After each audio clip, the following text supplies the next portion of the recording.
The progression of communication, initially open-ended, wide open questions. The response comes back, it narrows down, okay?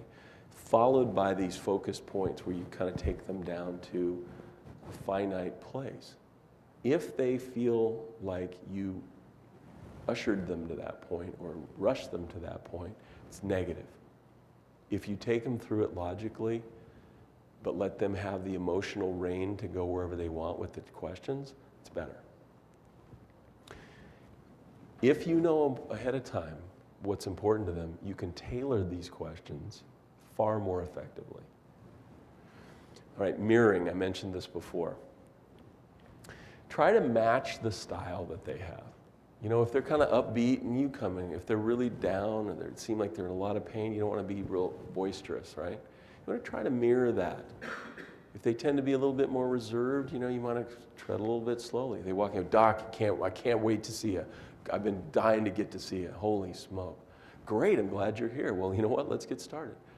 Versus, you know, yeah, well, you know, I have some concerns. Like, you know what, I don't blame you. If I were you, I'd have some concerns too. I mean, try to mirror that a little bit, you know. Many researchers estimate, by the way, that 50 to 80% of communication is nonverbal. So it's, you're reading them, they're reading you too. So be mindful of that. This is about the history, but understand that how you come across is huge. Again, what we say is important, but the nonverbal probably outweighs it.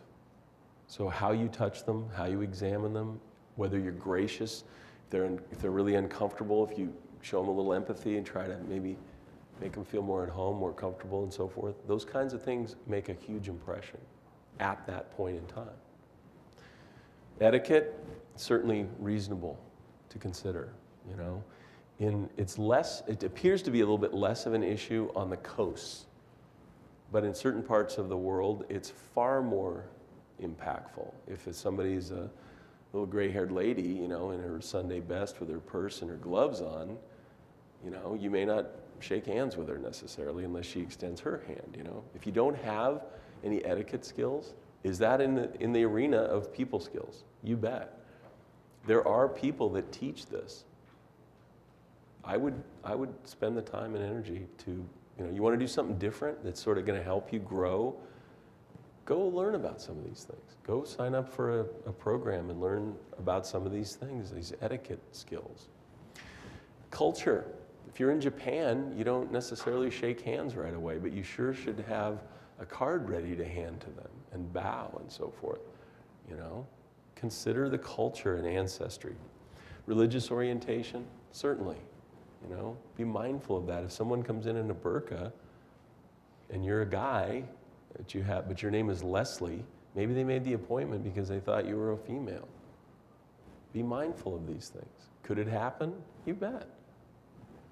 You know how many times people thought I was Korean? It was really funny.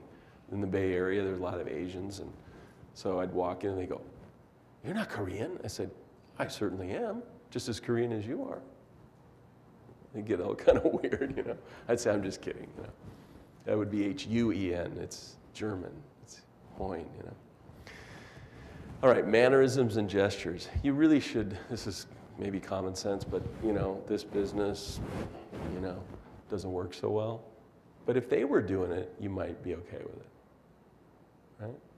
Unless you're Italian, overly demonstrative stuff and flying around, you know, or you're speaking to one. No, seriously. One of my friends is very demonstrative this way, and I always tease him about it. He said it's his culture. Fully attentive. Now, show of hands, how many of you are using like a tablet PC to do histories? Nobody? Good. I'm recommending, best notes will be here later, they were delayed.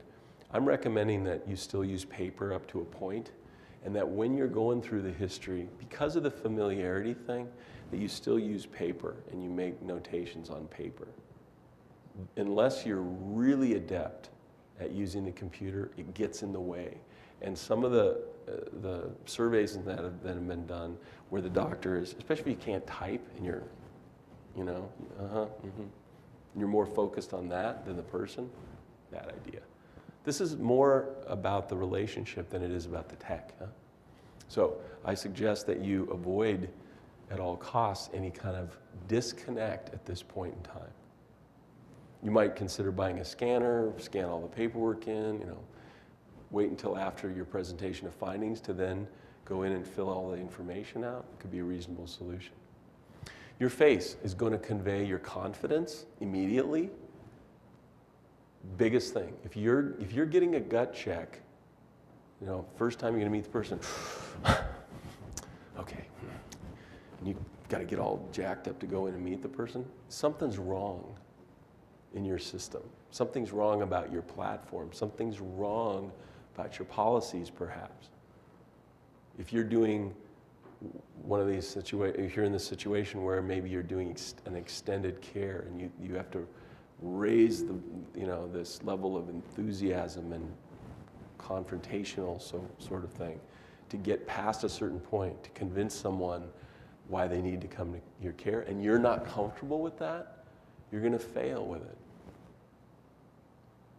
And you're going to do damage to the marketplace. So let's not do that, right? Be comfortable.